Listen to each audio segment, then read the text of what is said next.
I believe in the power of role models.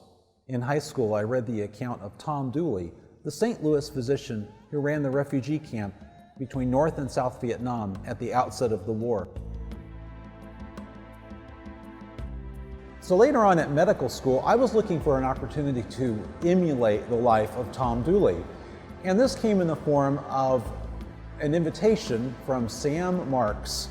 Dr. Marks had been working in Central America for 30 years, and coming towards the end of his career, he was very intentional about inviting young people to come work with him out on the eastern coast of Honduras. Shortly after arriving with Dr. Marks, there was a girl named Mariana. She came down the river in a dugout canoe with her family, and just after she arrived at the clinic, she had a seizure right in front of all of us.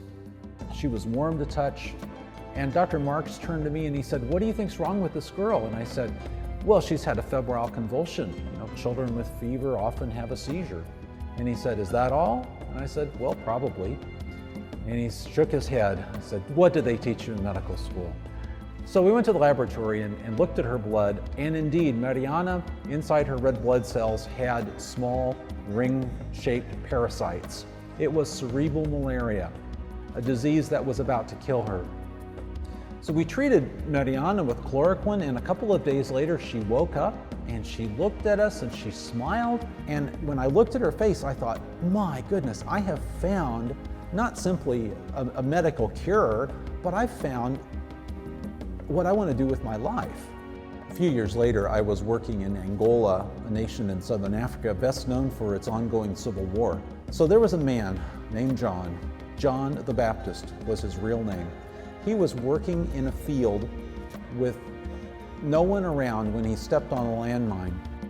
When he arrived at the hospital, he had no blood pressure, and we took him to the operating room, gave him blood and fluids, and cleaned up the amputation from his leg and brought him to recovery.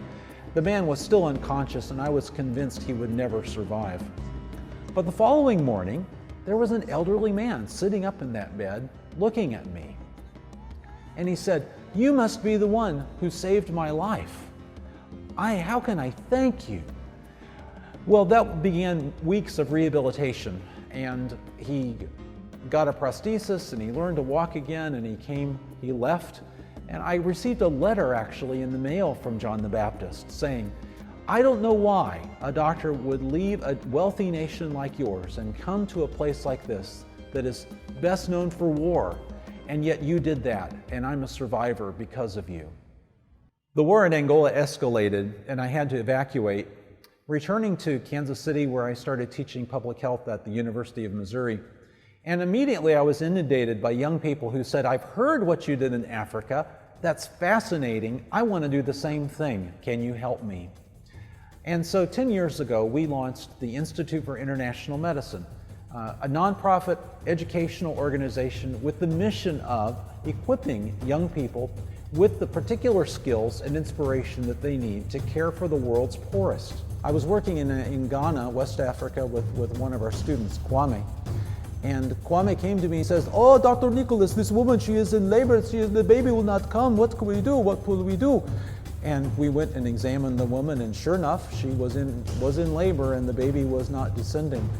And I turned to Kwame and I said, "Well, this baby needs help to deliver. What do you think we should do?" And he says to me, "Oh, Dr. Nicholas, you must do a cesarean section right away. Save the life of this poor woman." And I turned to Kwame and I said, "Oh no, Kwame." I said, "It's time for you to take care of this woman." And his jaw dropped. "I have never seen anything like this before, doctor." So we went to the operating room and I showed him how to do this life-saving operation, and the baby came out screaming and happy, and the mother survived. And Kwame came up to me later and said, "Dr. Nicholas, this is the most profound experience I've had in my entire life. I want to continue to do this." And Dr. Kwame is in Ghana still, caring for his own people. And so for me, the story of Kwame is full circle. It's a young person seeing someone caring for the poor, like I did with Dr. Marks, and then going out and doing it themselves, like in Angola, and then to be able to share that vision with young people today who have a passion to do something bold on behalf of the world's most forgotten.